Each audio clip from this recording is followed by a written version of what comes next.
So I brought the painting down to the kitchen where the natural daylight is good, and so here is the finished piece. There's some gold leaf and the DecoArt 24 karat gold both. So gold leaf there, and then the brushed on gold was metallic gold that's oil based.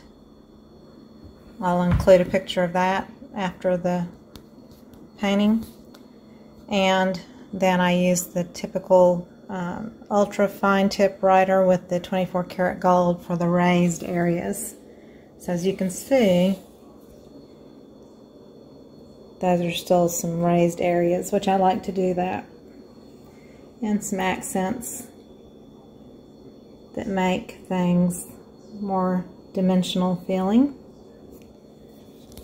So that's raised off of the canvas.